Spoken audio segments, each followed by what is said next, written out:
being what others want us to be and become who we are and who we are so people to excel us as African Americans.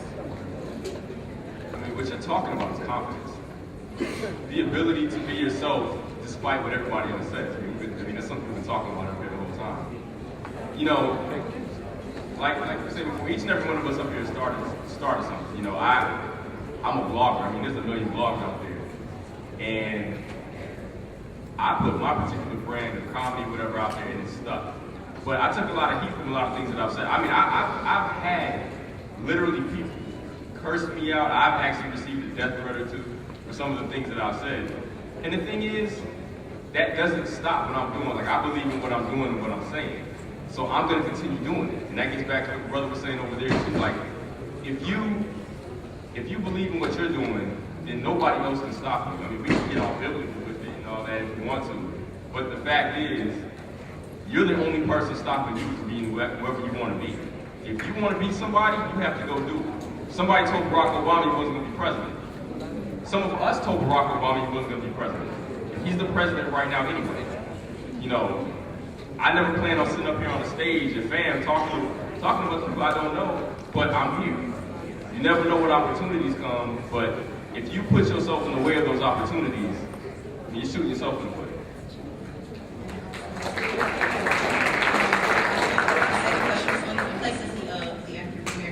Back in the 60s and the 70s, we had our civil rights movement, and we had a fire under us as people to accelerate us as people and to move us forward. Now we're complacent in where we are now. Where do you think this mark at? Can't be complacent. You can't be. I mean, the fact is, a lot of us have been. This is what I was talking about earlier. The whole fake it till we make it. A lot of our parents have managed to get to a place where they're comfortable. We moved to the neighborhoods we wanted to live in. We sent our kids to schools we want to send them to. And then what?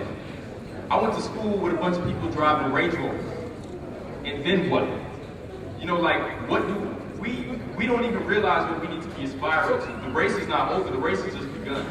We can go to school. We can go to school wherever we want to now. But what does that mean? What are you going to do once you leave this?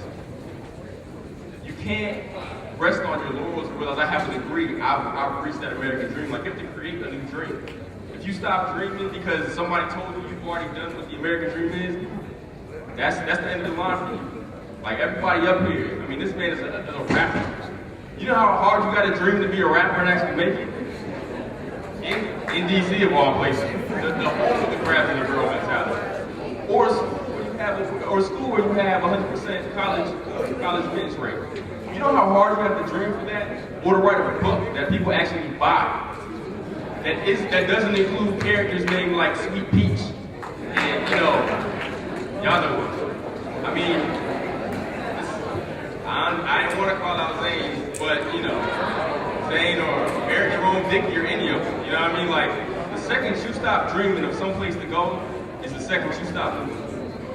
So as long as you keep dreaming, we'll all be all right. And the final question from the audience.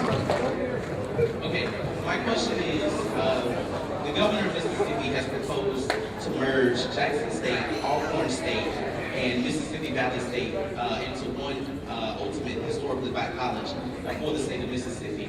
And as a student who attends a historically black college, I don't feel like either institution is failing. I don't feel like it's something that I need to give up on, you know, something that just needs to happen.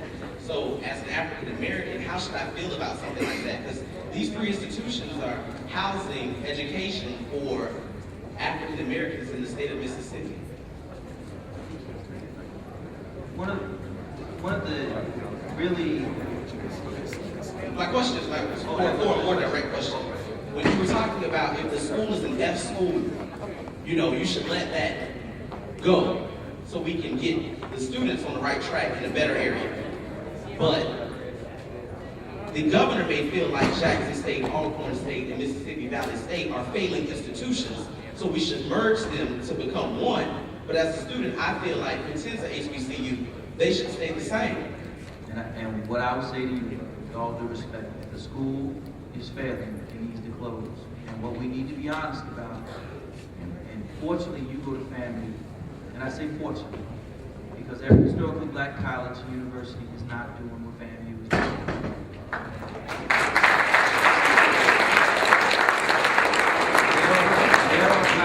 There are black colleges. Just because it's a black college doesn't mean it's good. Nor does it mean it's bad. There are black colleges that have 20 and 30% graduation rates. It is unconscionable to continue to fund a school that is failing at that level. At any level.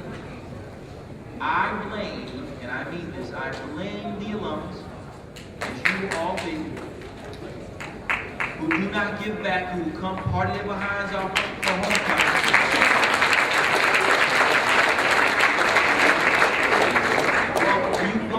Offices and they got all the paraphernalia up. Every fraternity letter that don't spell anything is up there. Got all this other stuff, all these things up there. They claim it like it's their set. But ask them how many dollars they sent back.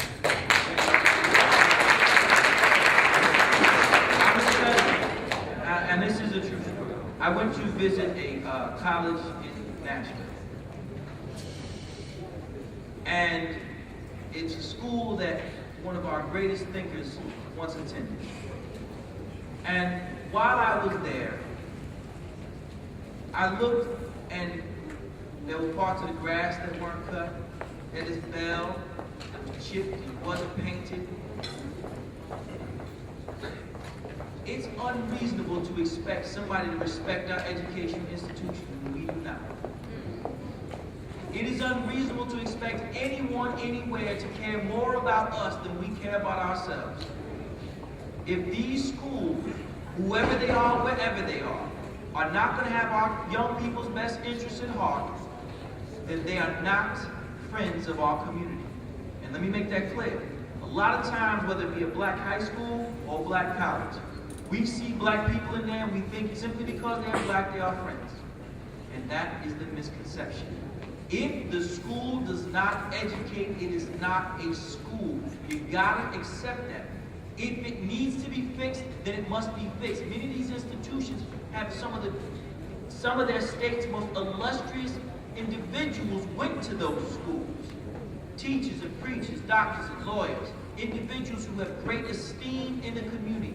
And their black behinds can't give $50 back to their college. It needs to be shut down. It needs to be shut down. They don't respect it, it needs to be shut down.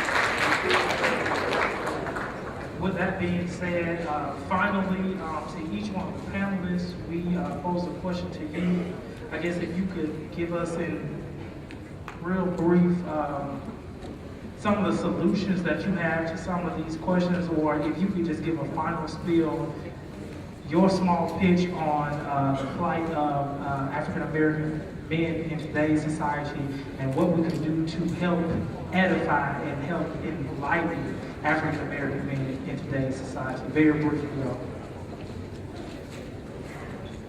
I would say very briefly, I don't know what's on your heart tonight. I don't know what you took from this, but I'm sure everybody took something. I don't know what your life, I don't know what you want to be when you grow up. But no matter what you want to be when you grow up, you're going to be black all your life. No matter what your profession, no matter what your desire, you owe it to yourself, your people, and those who come before you to do something with the time and talent that's been put into you. Take the time that you have, make every day precious, and improve someone else's life. Make sure you improve someone else's life, because there's a great climb up, we often fall. And the only thing that braces us from the fall are the friends that we made on the way up. Make sure you make friends by making a difference.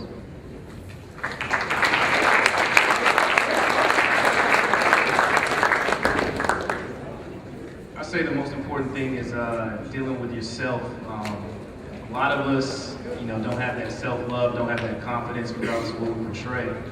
And it's vital that we each have that meeting in the mirror and deal with exactly who we are, be comfortable with who we are. And regardless of what we say, regardless of what you see on CNN, regardless of what Obama's doing, regardless of what anybody's doing in the community, I'm always pointing the finger back at you. If you don't love yourself, you're not going to take care of yourself. You're not going to do what you need to do. these words are going to bounce, from you back to us. It's going to be a waste of time. These forums take place every year.